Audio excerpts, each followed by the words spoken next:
아침 말씀 묵상 방송입니다. 오늘은 그 5번째 시간으로 영적 준비와 신앙 교육에 관한 말씀입니다. 우리 교회는 다음 세대에게 신앙을 전해주는 교회가 되고 있습니까? 오늘 우리의 가정은 자녀에게 믿음을 가르쳐주고 있습니까? 많은 신자들이 다음 세대에게 신앙을 전해주는 것이 어렵다고 합니다. 세대 차이가 많이 나서 요즘은 어른의 권위가 없는 시대라서 미디어와 스마트폰이 신앙을 전해줄 틈이 없게 해서 등등 많은 이유로 다음 세대에게 신앙을 전해주는 일은 미뤄지고 있습니다. 정말 이런 이유가 그들에게 신앙을 전할 수 없는 이유일까요? 이런 이야기가 있습니다. 거울도 없던 아주 오래전 한 시골의 어느 집에 늦게까지 자식을 두지 못한 부부가 살았습니다.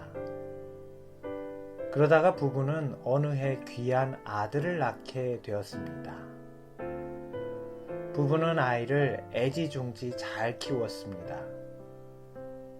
그런데 아이가 8살이 되던 때에 아이를 데리고 마을 길을 내려가던 부부는 뜻밖의 아이가 어기적거리며 팔자걸음을 걷는 것을 보게 되었습니다.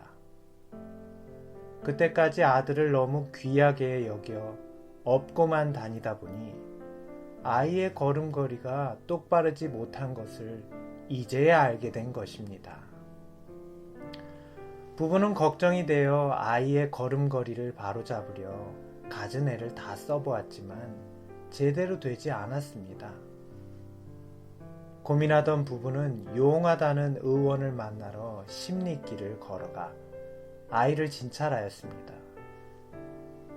아이의 여기저기를 진찰한 후 의원은 아무 이상이 없으니 집으로 가도 좋다고 하였습니다.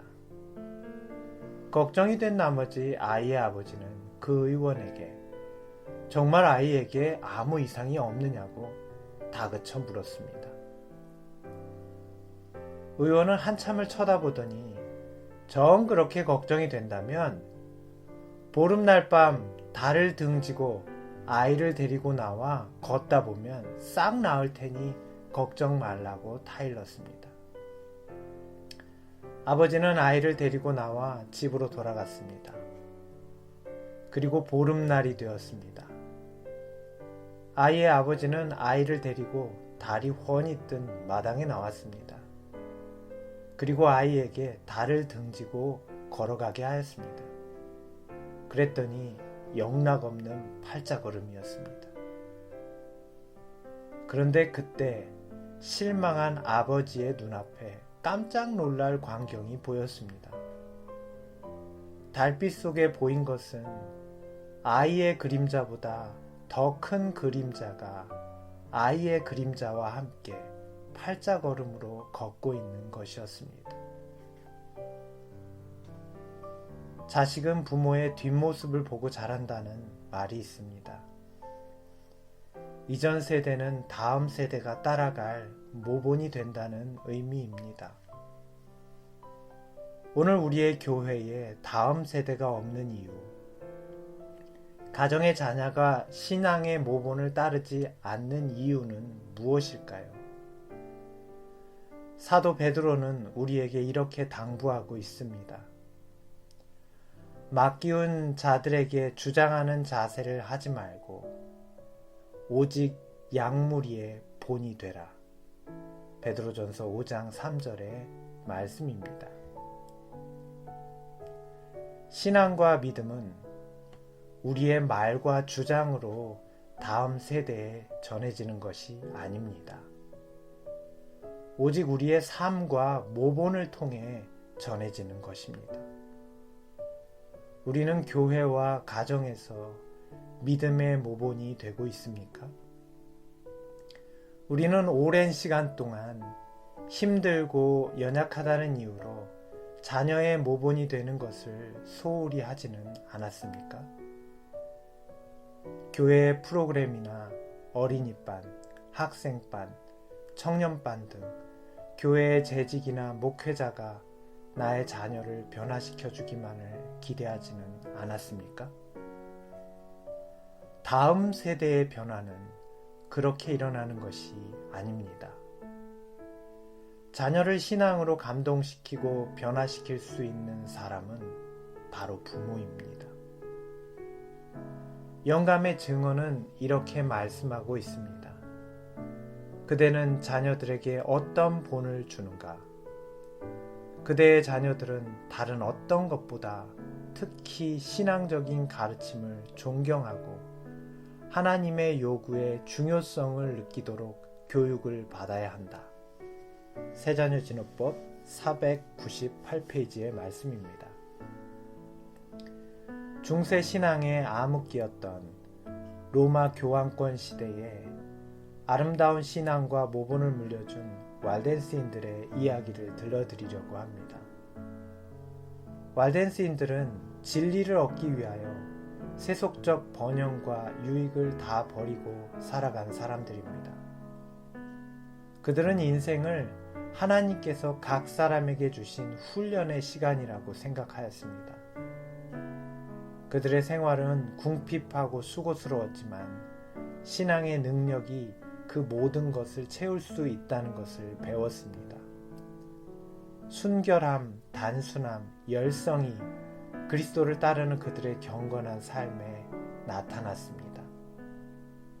그들은 진리의 원칙을 집이나 토지나 친구나 가족보다 심지어 자신의 생명보다 더 귀하게 여겼습니다.